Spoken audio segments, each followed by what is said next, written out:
안녕하세요. 저는 외동아들 결혼을 준비시키던 엄마입니다. 좋은 날일 줄로만 알았던 아들의 결혼이 쑥대밭으로 마무리되었던 사연을 들려드리고자 해요.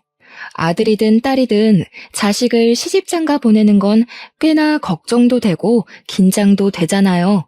그런 수많은 감정 중에서 단연 독보적인 마음은 우리 자식들이 좋은 배필 만나서 행복하길 바라는 마음이 아닐까 해요. 그런데 만약 내 새끼의 앞날이 벼랑 끝으로 내몰린 걸 부모가 직접 목격했을 때 다들 어떠실 것 같으세요? 제가 그랬네요.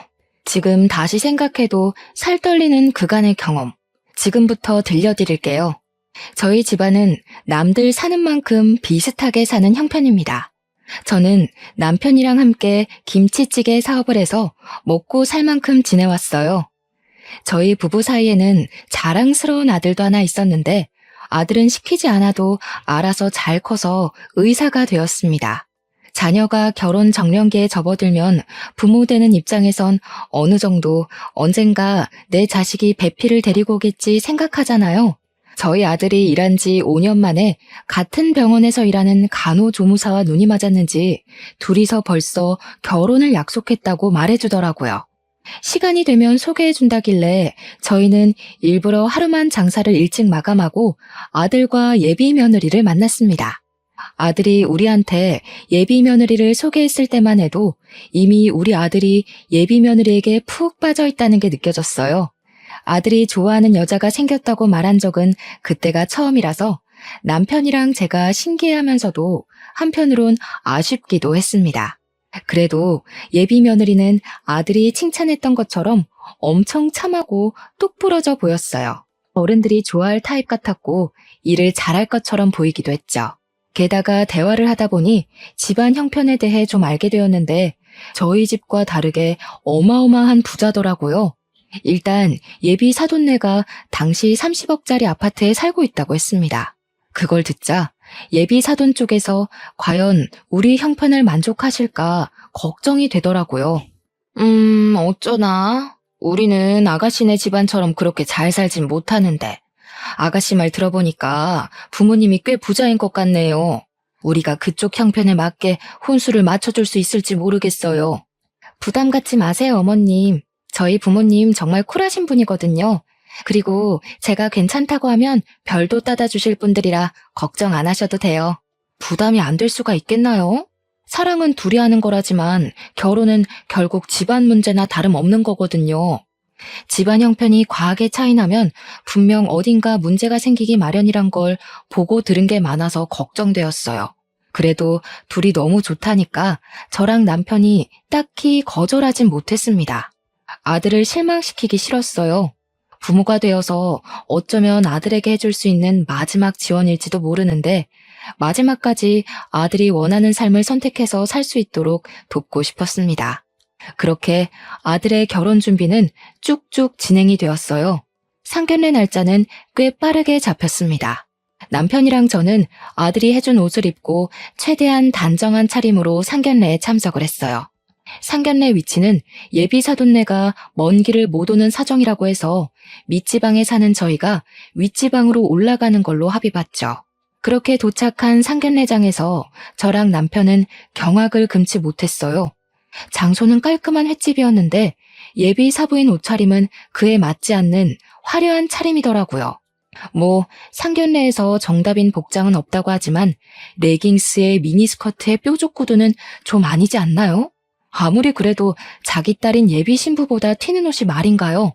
바깥 사돈은 나름 멀쩡한 차림이었는데 저러고 나온 사부인을 말리지 않은 것 보면 바깥 사돈도 생각의 관점이 일반적이진 않은 것 같았습니다.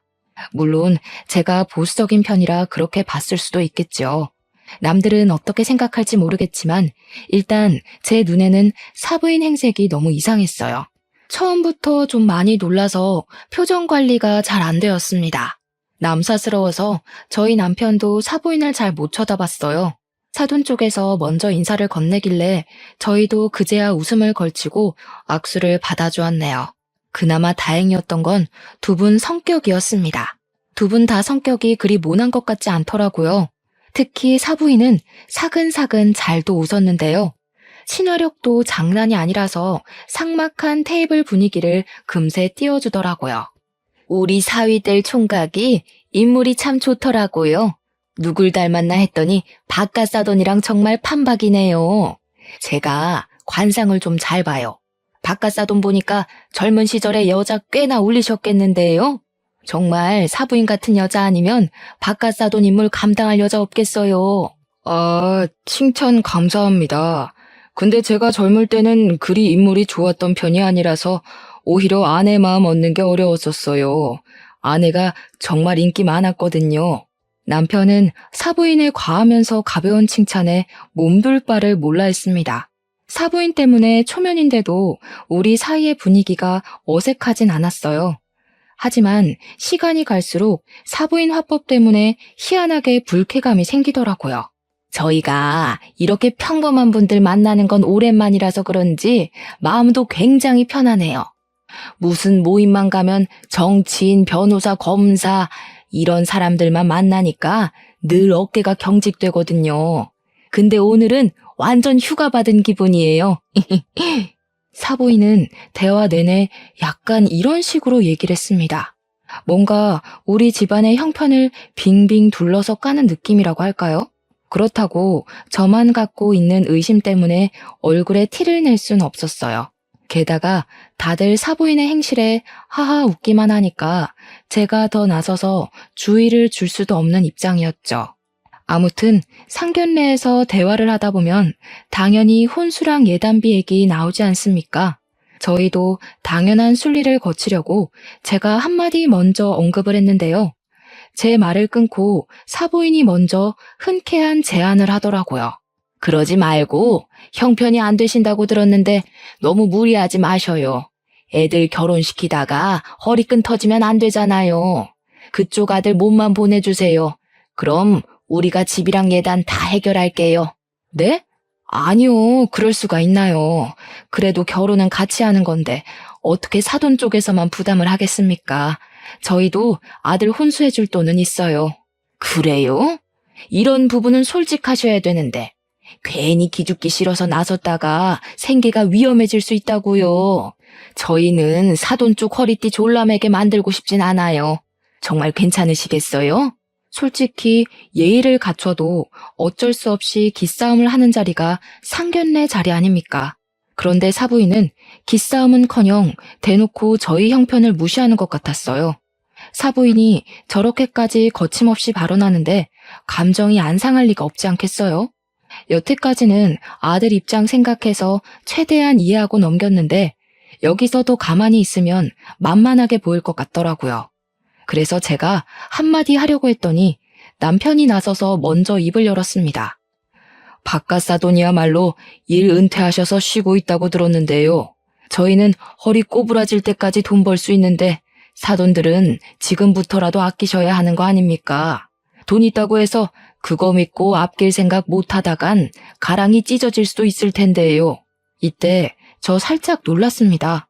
남편이 누굴 조롱하는 것도 처음 들어봤지만 아무리 우리가 아둥바둥 돈 벌고 산다고 하더라도 부잣집 사돈에게 못 비빌 형편인데 남편이 당당하게 그런 소리를 해서 당황했어요. 저희 남편이 사태분간 못하고 말을 막 하는 사람은 아니거든요. 아니나 다를까 제 남편 도발에 사부인이 먼저 빵 터지고 바깥 사돈도 웃음을 풋 흘리더라고요. 아, 예. 제가 은퇴하기는 했죠. 걱정해 주셔서 감사하지만 사돈께서 걱정해 주실 정도는 아니네요. 이미 노후가 보장되어 있는지라. 사돈들 재밌으시다. 저희들 꽤나 쿵짝이 잘 맞을 것 같은데. 안 그래요? 저는 사위도 마음에 들고 사돈들도 너무 마음에 들어요. 사돈들께서도 저희 딸애랑 저희 좋아해 주셨으면 좋겠네요. 제 개인적인 생각이지만 상견례 내내 저희는 사돈네 즐거우라고 초청된 광대가 된 기분이었어요. 그렇게 이상한 기싸움만 주고받다가 얼렁뚱땅 상견례가 마무리되어 버렸습니다. 다시 지방으로 돌아가는 길이었는데 너무 기가 빨려서 잠만 잤네요. 나중에 예비 며느리한테 따로 전화가 왔는데 자기 부모님이 거침없이 말한 걸 대신 사과하더라고요. 죄송해요, 어머님. 아버님도 기분 많이 상하셨죠? 저희 부모님이 원래 필터링 없이 말씀하셔서 오해들 많이 하세요. 근데 진짜 절대 나쁜 뜻은 없었어요. 역시 제 기분 탓만은 아니었는지 예비 며느리도 사돈네 말투가 공격적이었단 걸 알았나 봅니다. 그래도 예비 며느리가 알고 사과하는 게 어딥니까? 또 사돈네가 직접적으로 싸움을 걸어온 건 아니라서 저는 예비 며느리 마음을 생각해 괜찮다고 하고 넘겼어요. 그런데 상견례가 끝나고 며칠 뒤 예상치 못한 문제가 발생해 버렸어요. 사부인이 갑자기 우리 식당 찾아와 웬 봉투 건네더라고요. 연락 없이 먼 길을 찾아온 것도 당황스러운데 인사 한마디 덜렁하고는 설명도 없이 봉투를 주길래 얼떨떨했어요. 이게 뭐냐고 물으면서 봉투를 열어봤더니 혼수 목록, 혼수 받을 사람 목록, 혼수 예산 구입비 등이 정리된 편지더라고요. 아들 몸만 보내는 거 싫다면서요. 저희가 집값으로 5억 할 테니 그쪽에서 2억 혼수해 주세요. 얼굴 보고 말하는 게 예일 것 같아서 장장 5시간을 달려왔네요. 이 동네 무슨 차가 이렇게 막히는지 차 더 막히기 전에 다시 올라가야 되거든요. 어떻게 2억 괜찮겠어요? 2억 소리를 듣고 순간 머리를 한 대 맞은 것 마냥 얼떨떨했어요. 우리 집 형편에 2억은 아주 빠듯한 돈이었습니다. 당연히 혼수를 준비할 생각이었지만 많아봤자 1억 선을 염두하고 있었어요. 사돈 쪽에서 5억을 낸다는 것도 몰랐는데 사부인이 저한테 제시한 2억은 이미 사돈네가 배려해서 적게 깎아준 액수나 다름없었어요. 그래서 더 깎을 엄두를 못 냈습니다.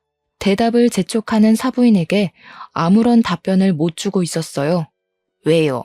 2억은 어려우세요? 그래도 애들이 5억 정도 되는 신혼집을 구해야지. 저는 제 딸이 어렵게 사는 거 원치 않아요. 2억 안 되실 것 같으면 저희가 알아서 다 하고요. 2억은 힘들었지만 그렇다고 우리 아들을 사돈네 집에 팔아넘기듯 몸만 보내고 싶지 않았습니다. 누가 그러더라고요.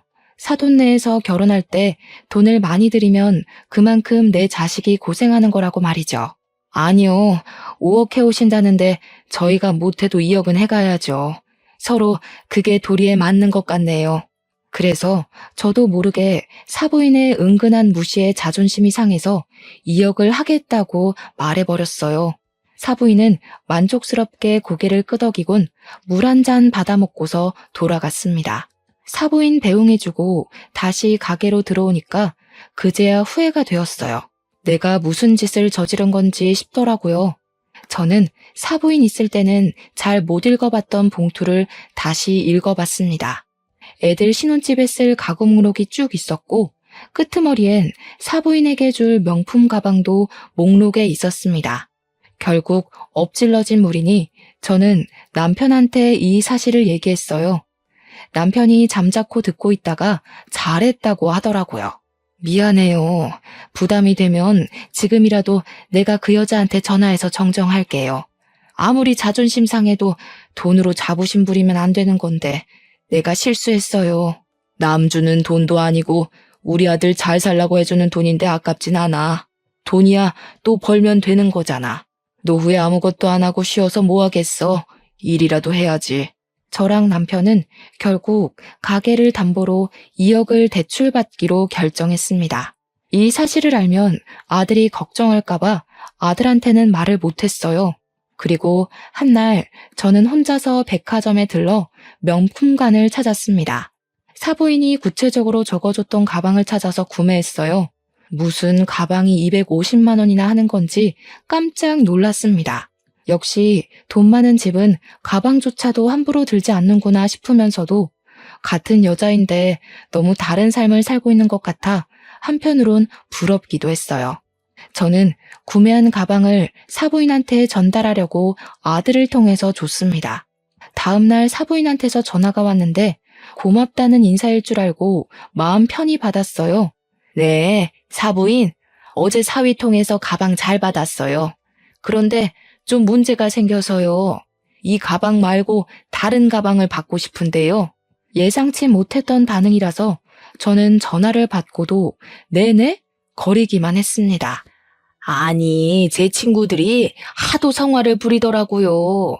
하나 있는 귀한 딸 보내면서 고작 250만 원짜리 가방 받냐고요. 저 모임 가서 얘기했다가 바보 됐잖아요. 제가 문자로 링크 보내놨으니까 그 가방으로 좀 부탁해요. 이 가방은 사위통해서 다시 돌려드릴게요.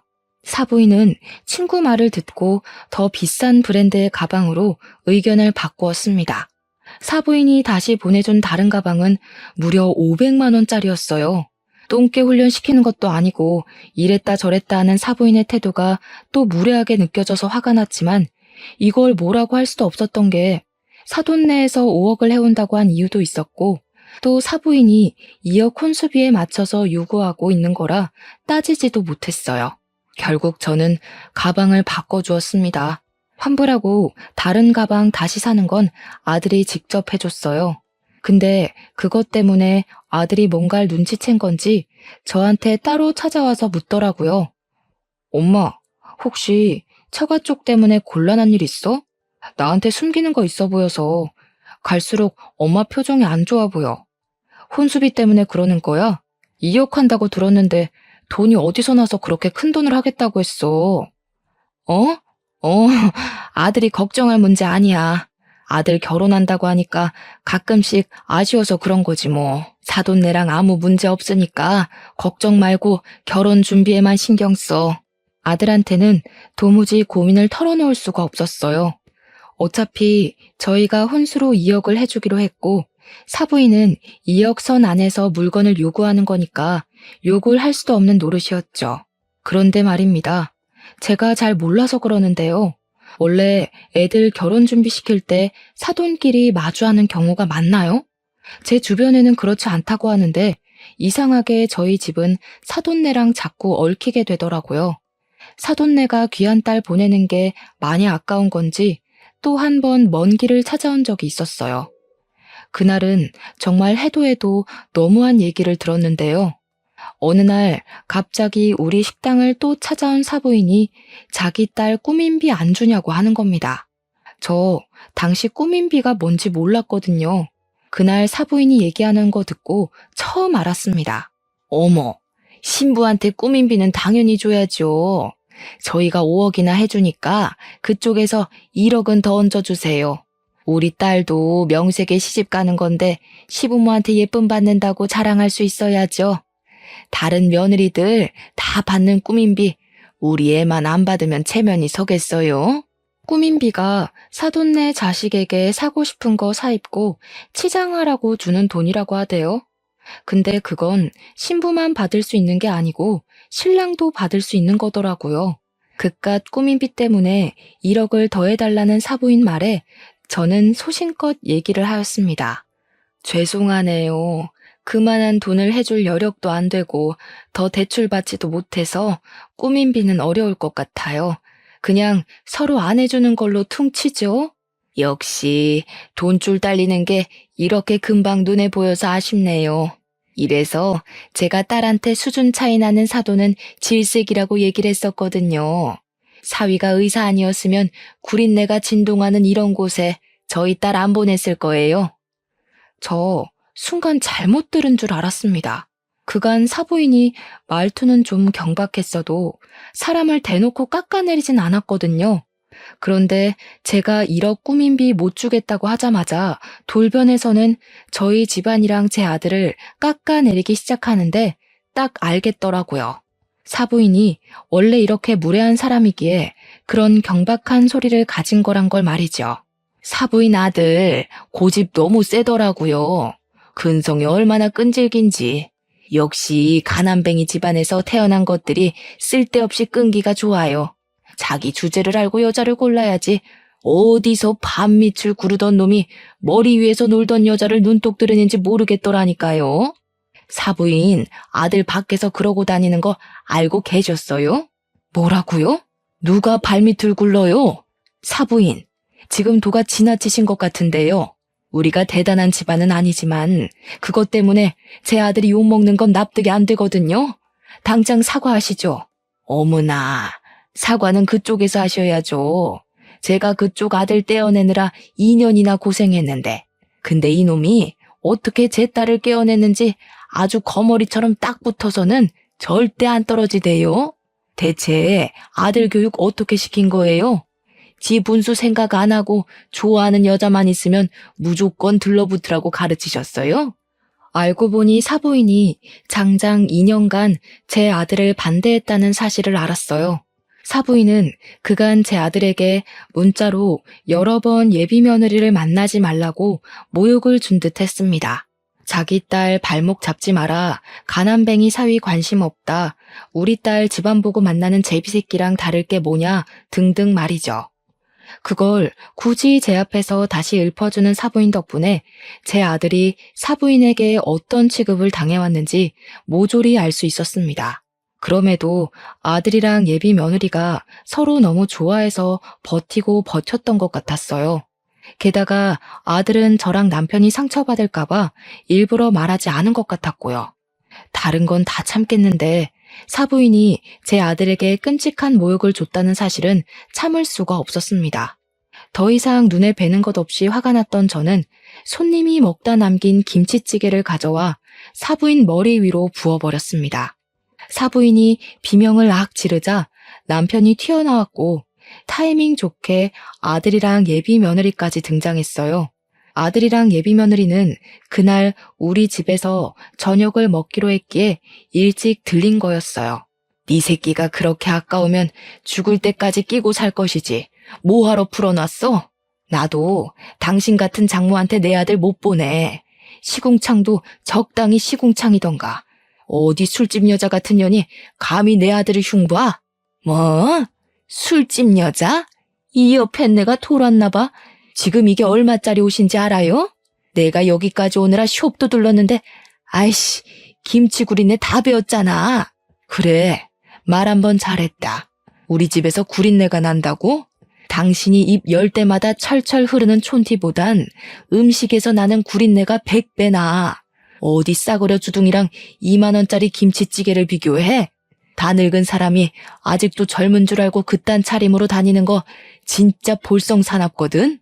실제 사부인은 상견례뿐만 아니라 제 앞에 나타날 때마다 미니스커트 차림이었어요. 복장만으로도 그 사람의 인품이 드러날 때가 있는데 여태 제가 봤던 사부인의 모습은 전부 술집 여자 같은 분위기더라고요. 부자든 말든 천박해 보이는 거랑은 다른 문제라 생각했어요. 천박한 년 입에서 내 아들이 나쁘게 언급되는데 부모로서 화 안 나겠습니까? 당장 꺼져. 다시는 내 가게에 발 들이지 마. 네가 수중에 몇 억을 갖고 있든 당신은 이 가게 들어올 자격 없어. 제가 이성을 잃고 다른 반찬들까지 사부인들한테 던지기 시작하자 남편이랑 아들이 저를 급히 말렸어요. 그리고 예비 며느리가 얼른 자기 엄마를 데리고 밖을 나가버렸습니다. 저는 불이 나게 도망가는 사부인 뒷공무니에 대고 나 이 결혼 절대 허락 못한다고 파혼하자고 고함을 쳤어요. 그렇게 다음 날 예비 며느리가 우리 식당을 다시 찾아왔습니다.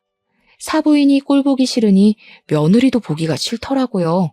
그래서 냉랭하게 대했더니 예비 며느리가 갑자기 제 앞에 무릎을 꿇는 거 아니겠습니까? 저희 엄마가 철이 없어서 그래요. 제발 한 번만 용서해 주세요, 어머님. 제가 다신 저희 엄마 이곳에 못 오게 만들게요. 저 이 결혼 꼭 하고 싶어요. 너네 엄마가 장장 2년 동안 내 아들을 사람 취급도 안 했다면서 내가 정신 나갔다고 그런 집에 내 아들을 사위로 보내겠니? 이렇게 문제가 되기 전에 진작에 네 엄마 말렸어야지. 이미 내 아들한테 상처 다 줘놓고 앞으로는 안 그러겠다고? 그걸 내가 어떻게 믿어? 죄송해요. 정말 한 번만 믿어주세요. 저 오빠랑 결혼 못하면 죽어요. 어머님이 시키는 건 뭐든 다 할게요. 결혼만은 제발 무르지 말아주세요. 저 한 번도 예비 며느리에게 언성을 높인 적이 없는데 그날은 좀 따끔하게 혼을 냈습니다. 예비 며느리는 제 아들을 정말 사랑하고 있다고, 이대로 파혼할 수 없다고 계속 싹싹 빌었어요. 솔직히 사부인이 문제지 며느리는 잘못이 없잖아요. 하루도 아니고 매일 찾아와서 손이 발이 되도록 싹싹 비는 며느리 때문에 마음이 약해진 저는 결국 못 이기고 봐주게 되었어요. 물론 결혼 허락하는 대신 사부인더러 내 앞에 와서 직접 사과하라고 시켰죠. 며느리가 그러겠다고 고개를 연신 끄덕이더군요. 그리고 며칠 뒤 사부인뿐만 아니라 바깥 사돈까지 우리 식당을 찾아왔습니다. 예비 며느리랑 아들까지도 퇴근하고 김치찌개 집으로 모였어요. 저랑 남편은 식당을 일찍 마감하고 다 같이 식사하는 시간을 가졌죠. 가벼운 안부 인사를 나누는데 어째 상견례 때보다 더 어색했습니다. 가족들이 저랑 사부인의 눈치를 많이 봤어요. 그리고 사부인은 우리 가게 들어와서 한 번도 저를 제대로 쳐다본 적이 없죠. 식구들한테 한 소리 듣기라도 했는지 늘 기세등등한 모습도 없었고 복장도 꼴불견 같던 미니스커트가 아닌 얌전한 롱스커트였어요. 이렇게 대면대면 하려고 마련한 자리 아닌 줄 아니까 제가 먼저 사돈네 오는 길 피곤하지 않았냐고 물었습니다. 그 순간을 기점으로 식구들이 한두 마디씩 던졌어요. 주로 애들이 적막한 분위기 풀어주려고 적극적인 태도를 보이곤 했습니다. 그렇게 심심찮은 대화를 나눈 뒤 다들 숟가락을 들었어요. 그런데 식사를 하는 동안 예비 며느리가 사부인에게 사과하라며 손가락으로 은근히 재촉을 하더라고요. 사부인은 꼼짝도 안 하고 있다가 결국 바깥 사돈의 눈초리까지 한번 받고서 사과했습니다. 미안합니다, 사부인. 제가 생각이 짧아서 실언을 했어요. 정말 미안해요. 우리 문제 때문에 애들 앞날을 방해할 순 없잖아요. 그건 같은 부모로서 이해할 거라고 생각해요. 다신 제가 실언하는 일 없을 거예요. 한 번만 너그럽게 봐주세요. 사부인은 식사 자리에서 진심으로 고개를 숙였습니다. 남편은 제가 원하는 대로 하길 바랬고 저는 사부인의 표정까지 꼼꼼히 살핀 후에 그 용서를 받아줬어요. 저도 감정에 앞서서 몹쓸 짓을 해버렸네요. 옷 다 버렸을 텐데 혹시 세탁비 필요하면 드릴게요. 아니에요. 세탁비는 무슨... 제가 기만한 행동을 한 건데요. 집에 가서 곰곰이 생각해보니 사부인께서 당연히 기분 나쁠만 했더라고요. 아무리 그래도 부모 앞에서 자식 흉은 보는 게 아닌데 죄송해요. 다행히 밥을 다 먹을 때쯤엔 저희 식구들 얼굴에 아주 살짝이라도 웃음이 걸릴 수 있었어요. 그리고 사부인은 김치찌개를 다 먹고 정리하는 것까지 손수 도와줬습니다. 그래서 어떻게 저떻게 잘 풀어서 헤어질 수 있었죠. 덕분에 애들 파혼 고비는 넘어갔네요. 그러나 결국 이 결혼은 안 되고 말 운명이었나 봅니다. 사부인과 저의 문제만 해결되면 애들이 결혼하는데 아무런 문제가 없다고 생각했던 게 오산이었어요. 결혼식 당일이었습니다. 신부 측 하객에 넥타이 부대가 엄청나게 쏟아져 들어오는 듯 채워졌어요. 다 바깥 사돈이 직장 은퇴하기 전 인맥이라 하대요. 바깥 사돈은 은퇴를 했는데도 지인이 어마어마하더라고요. 근데 저희는 사업을 하는 사람치곤 상대적으로 하객이 적었어요. 그 모습 때문에 오히려 일을 하고 있는 남편이 바깥 사돈한테 살짝 기가 죽은 듯 했습니다. 잘 사는 집안인데 저 정도 인맥은 당연한 거죠. 너무 속상해하지 마요. 우리도 좌석은 다 찾는걸요. 괜히 아들한테 미안해서 그러지. 나도 직장을 다닐 걸 그랬나 봐. 끝까지 아들한테 든든한 아빠가 돼주고 싶었는데 좀 아쉽네. 남편은 한참 인사 오는 신부 측을 힐끔 보더니 끝내 자리를 지키지 못하고 잠깐 화장실 다녀온다며 자리를 비웠습니다. 아들도 남편의 처진 어깨를 보곤 괜히 마음에 걸려서 걱정했지만 하객들 때문에 인사한다고 자리를 뜨진 못했어요. 그렇게 한 10분 지났을 겁니다. 아들이 신부 한번 보고 오겠다고 자리를 떴고 저는 혼주석을 안내받아 그곳에 가서 앉았어요. 그런데 저 말고는 혼주석이 전부 공석이더라고요. 아직 시간이 좀 남았으니 그렇겠지 생각했는데 시간이 촉박해져 와도 혼주석엔 여전히 저만 있었습니다. 무슨 일이 있나 싶어서 직원들에게 물어보려고 손짓을 하는데 직원들이 갑자기 분주하게 움직이면서 어디론가 뛰어가는 겁니다. 그리고 금세 산만해진 하객 측에서는 싸운다! 라고 웅성대는 소리가 나기 시작했어요. 싸운다는 말에 놀라서 저도 뛰어나갔습니다. 신부 대기실 앞이 엄청 복잡하더라고요. 저는 그런 인파를 뚫고 들어갔다가 충격적인 장면을 보았어요. 제 아들은 울고 있었고 아들 앞으로 사돈들과 며느리까지 무릎을 꿇고 앉아서 빌고 있는 거 아니겠어요? 남편은 어딜 간 건지 보이지 않았습니다. 그 장면을 보고 안 놀랄 사람 어디 있겠습니까? 정말 깜짝 놀라서 급히 아들 곁으로 갔더니 사부인이 아들 다리를 붙잡으며 살려달라고 하는 걸 들었어요. 제가 나타나자 사부인이 갑자기 제 다리를 잡으며 넙죽 엎드리더라고요.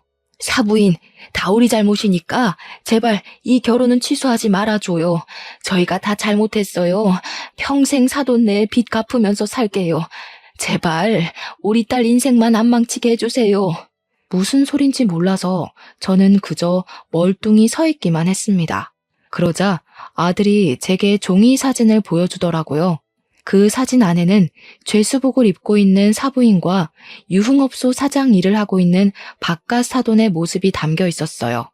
말도 안 되는 사진을 보면서 이게 어떻게 된 거냐고 아들한테 물었더니 사부인이 원래 업소녀인데 손님에게 사기쳐서 돈 타먹는 걸로 모자라 같은 업소녀들에게도 사기를 쳐서 깜빵을 다녀온 전적이 있다대요. 사부인 때문에 사업장 망해서 빚쟁이가 된 사장은 사부인이 출소할 때까지 기다렸다가 목숨까지 위협하면서 사부인한테 돈 갚으라 협박을 했대요. 근데 사부인은 죗값 치르고 왔는데도 정신 못 차리고 또 사기칠 계획을 했다는 겁니다. 사부인이 사장에게 돈 왕창 벌게 해주겠다고 꼬시고 그 이후론 바깥 사돈이랑 같이 협력해서 쌍으로 사기를 쳤다더라고요. 그렇게 세트로 살아오는 동안에 생긴 아이가 바로 예비 며느리라고 하더군요. 당시 생각지도 못한 아이가 생기자 사돈들은 아이를 버릴까 하다가 아이까지 사기에 이용하기로 했고 며느리는 자라면서 다양한 용도로 부부 사기단의 도구로 사용되었다는 겁니다. 며느리가 성인이 되고 나서는 사위될 사람을 건져서 돈을 빼먹으려고 했다네요. 그 사위로 두 번째 지목된 남자가 바로 우리 아들이었어요. 우리 아들이 그 미끼에 걸려든 거였죠. 이 사실은 지난 과거, 사부인 때문에 사기당했던 같은 업소녀들이 사부인 잘 먹고 잘 사는 꼴 방해하려고 나타나서 다 밝혔던 거랍니다. 그러니까 여태 사돈네가 저희 앞에서 떵떵거리고 비웃었던 모든 모습들이 거짓이라는 거예요. 기가 막혔던 저는 제 다리를 붙잡고 있는 사부인을 냅다 차버렸어요. 그럼 그지 새끼들이란 거잖아. 술집년같이 생겼다 했더니 진짜 술집년이었어요? 가진 것도 없으면서 어떻게 그런 배짱을 가질 수가 있어요? 우리 집 돈 훔쳐간 걸로 모자라 우리 시간도 진심도 다 기만하신 거네요. 잘 됐네.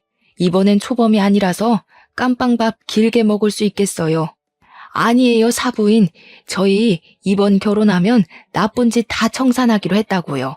모르는 사람들 말 믿지 말고 저희 말을 믿어주셔야죠. 그쪽들 과거 잘못 청산하라고 내 아들 결혼시키는 거 아니거든요. 그러고 보니 당신네 딸도 참 웃기네요. 다 알면서 어쩜 그렇게 내 아들 사랑한다고 잘도 질질 짰을까. 부모한테 배운 게 사기치는 것밖에 없어서 몸에 배웠나 보죠? 새파랗게 어린 년이 벌써부터 지 무덤 팔짓이나 하고 말이야. 나 원참 어이가 없어서. 어머님, 저는 모르는 일이에요. 저는 정말 오빠 사랑했어요. 엄마 아빠가 사기친 거지 저랑은 관련 없는 일이라고요. 끝까지 자기 잘못을 부정하는 예비 며느리의 태도가 저를 더 화나게 했습니다. 예비 며느리가 어머님 하면서 또 질질 짜길래 저는 사부인 목에 걸려있는 스카프 잡아 빼서 며느리 얼굴에 던져주었어요. 딸 인생 망치지 말라고요? 지금 딸 인생을 누구한테 맡기는 거예요? 딸 인생 살리고 싶으면 자식을 낳는 순간 정신 차리고 똑바로 살았어야지. 앞으로 그쪽 내 딸이 불행한 건 전부 당신들 탓인 거야. 나도 내 아들 인생 살리려고 쓰레기 거르는 거니까 당장 꺼져. 사돈들은 이 상황을 돌이킬 수 있을 거라 생각을 하는 건지 계속해서 사과만 했습니다. 이렇게 소란스러운 와중에도 남편은 어디 간 건지 도통 모습을 안 드러냈어요. 저라도 아들을 지키고자 아들을 데리고 신부 대기실을 나왔습니다. 그러자 남편이 경찰과 함께 엘리베이터에서 내리더라고요. 저희 뒤따라 나온 사돈들에게 삿대질을 하면서 경찰더러 저 사기꾼들 잡아달라고 부탁하고 있었어요. 내가 진짜 설마 했다. 그런데 하객 고용으로 인맥 속인 걸로 모자라 집까지 사기를 쳤어? 경찰 선생님, 저놈들 저거 한두 번 해본 솜씨 아닐 거예요. 당장 저 사기꾼들 잡아가 주세요. 경찰들은 막 도망치려는 사돈들과 며느리를 붙잡았어요. 저랑 아들은 남편에게 상황을 물었습니다. 그랬더니 남편이 하객 받다 말고 화장실을 갔을 때 무슨 얘기를 들었다고 하더라고요. 신부 측에서 넥타이 부대 전체를 하객 아르바이트로 고용했는데 고용하게 된 이유가 바깥 사돈이 우리 남편 번듯한 사업하고 있는 거에 기죽지 않으려고 되레 우리 남편 길을 꺾어주고 싶어서 그랬다네요.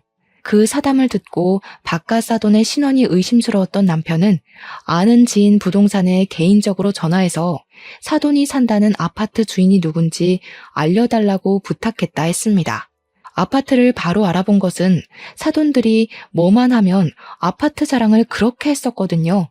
그 아파트가 워낙 유명해서 사돈네 동네에선 그 아파트 이름 대면 부자라는 게 증명이 되는 셈이라더라고요. 그래서 남편이 가장 먼저 부동산을 알아봤던 겁니다. 남편 지인은 아는 사람 부동산을 건너 2달이 넘긴 부동산을 연결하여 집주인을 알아봐줬어요. 황당하게도 사돈네가 산다는 아파트엔 집주인이 따로 있었습니다. 그리고 거기 새들어 살고 있는 사람들이 사돈네였어요. 그러니까 이런 거죠. 사돈네는 우리한테 집안 재력을 속이기 위해 단기로 이사를 했던 겁니다. 아들이 자기 처가에 인사 간다고 한번 들어가 봤다던 그 30억짜리 아파트는 그들이 빚을 내서 보증금 3억에 월세 400만 원으로 들어가 있던 거였어요. 심지어 빚을 낸 것도 다 사채라네요. 일부는 우리한테 돈을 빼내서 갚았다더군요. 그리고 나머지 빚은 애들 결혼시킨 뒤에 저랑 남편의 자존심을 좀 더 긁어서 계속 돈을 빼낼 작정을 했던 겁니다. 너무 기가 막혀서 저는 경찰들이 연행해 가는 그들 앞길을 막았어요. 그리곤 불쌍한 척하는 사부인의 얼굴을 한 대 때려줬습니다. 하고 사는 꼴이 정말 치가 떨리게 한심하네요. 깜빵 가서 되도록 오랫동안 안 나왔으면 좋겠어요. 딸 생각 조금이라도 한다면 제발 싸구려 짓 좀 그만하고 정신 차리세요. 사부인은 이미 경찰이 등장한 이상 저에게 사과할 필요를 못 느낀 건지 제게 덤비려고 몸부림을 쳐댔어요. 경찰이 잡고 있지 않았다면 그 기다란 손톱 때문에 얼굴에 상처가 생겼을 겁니다. 결국 감당 안 되는 몸부림 때문에 경찰들이 사부인을 끌고 가버렸어요. 바깥 사돈은 쪽팔린 줄 아는 건지 아무 말도 못하고 묵묵히 끌려갔습니다. 그런데 예비 며느리가 또 끈질기더라고요. 저랑 남편이 사돈들을 보내버리는 동안 예비 며느리는 제 아들에게 매달려 애원하고 있었어요. 오빠, 내 진심 오빠가 제일 가까이서 봤잖아. 내가 정말 연기하는 것 같았어? 오빠한테 보여준 내 마음 다 진심이야. 엄마 아빠는 진짜 나랑 상관없다니까. 그러니까 무섭다는 거야. 내 눈엔 네가 의심할 곳 없는 좋은 여자로 보였는데 나 만나기 전에 다른 남자 꼬드겨서 돈 빼먹었다면서 나한테 똑같은 수법으로 접근한 거 아니야? 그런데 나한텐 진심이라고? 네 낯짝을 다 알아버렸는데 내가 널 어떻게 데리고 사냐? 그러지 마. 도대체 어떻게 하면 믿어줄 건데? 전에 실수한 건 철이 없어서 그랬던 거야. 그때랑 지금은 내 마음이 완전히 다르다고. 예비 며느리가 처절하게 아들을 붙잡고 우는데도 그런 며느리를 보는 아들의 시선은 이미 싸늘했습니다. 아들은 곧 며느리 목에 걸린 목걸이를 사정없이 잡아 뺐어요. 그 목걸이도 분명 우리 집에서 해준 혼수비에서 해먹었을 거거든요. 너 같은 싸구려한텐 명품 목걸이가 안 어울린다. 너한테 놀아나 줄 생각 없으니까 징역 살고 나오면 다른 놈 노려. 네 부모나 너나 다시 한 번 더 우리 가족 눈에 띄면 2배, 3배로 갚아줄 테니까 각오하고. 아들이 그대로 돌아서자 경찰이 알아서 예비 며느리를 잡아갔어요. 실내에서 쩌렁쩌렁 울리는 예비 며느리 목소리 때문에 다른 하객들까지 인상을 찌푸렸습니다. 그렇게 잡혀간 그 사람들은 전적까지 곱배기로 쳐서 사귀제 형벌을 받게 되었어요. 부디 그 안에서 오래오래 살길 바랄 뿐입니다. 저희는 일상을 회복했어요. 물론 겉으로는 그렇죠. 이미 상처받은 마음을 완전히 회복하는 것이 참 어렵더라고요. 특히 우리 아들 속이 말이 아닌 것 같았어요. 아들이 예비 며느리를 처음 소개해 주었을 때 예비 며느리를 보던 아들 눈빛을 아직도 기억하고 있는데요. 그렇게 많이 좋아했던 사람에게 당하는 배신은 잘 잊히지도 않잖아요. 하필 결혼할 만큼 사랑한 사람이 엉망진창이었다는 게 아들에겐 꽤 큰 상처로 남을 것 같습니다. 세상에 좋은 여자도 많은데 왜 하필 그런 여자가 우리 아들 인생에 들어섰는지 모르겠네요. 아들이 부디 그날의 상처를 잘 극복해서 그저 지나가는 일일 뿐이라는 걸 알았으면 좋겠습니다. 여기까진 안 좋은 현실을 말씀드렸지만 저희 집안에 우환만 있었던 건 또 아니에요. 그날 결혼식이 그렇게 엎어졌는데 사람들이 휴대폰으로 다 찍어서 그런가 SNS에 이슈가 되었더라고요. 근데 저희 식당까지 그 이슈를 타서 객지 사람들이 응원차 저희 식당을 방문해주고 있어요. 저랑 남편 김치찌개 사업하면서 이렇게 눈코 뜰 새 없이 바쁘게 장사해본 거 처음입니다. 이미 사기당한 돈은 운 좋게 배상받았는데 이대로만 장사 잘 된다면 사기당했던 돈만큼 한 해 매출을 뽑을 수 있을 것 같기도 해요. 손님들이 왔다 가면 블로그 후기도 올려주시더라고요. 사진 엄청나게 찍어가고요. 인터넷에 우리 가게 검색해서 블로그 슬쩍 보면 댓글에 저희 가게를 아는 체 하면서 안부를 궁금해하는 분들도 종종 계셨어요. 남의 일인데 그렇게까지 마음 써주는 분들이 있어서 또 여러 번 위로를 받네요. 사기당하고 나서 저희 식구끼리 서로 위안하는 것만으론 한계가 있었는데 많은 사람들이 저희 사정을 응원해주니까 그래도 빠르게 마음이 편해지는 것 같더라고요. 언론의 힘이 새삼 대단하다는 걸 요즘 많이 느끼네요. 우리 아들이 혼인신고하기 전에 구덩이에서 빠져나올 수 있어서 얼마나 다행인지 모릅니다. 인생 액땜을 했다고 생각하고 앞으론 더 열심히 신중하게 살아가야겠어요. 다른 사람 조심하셔요. 제 사연 들어주셔서 감사합니다.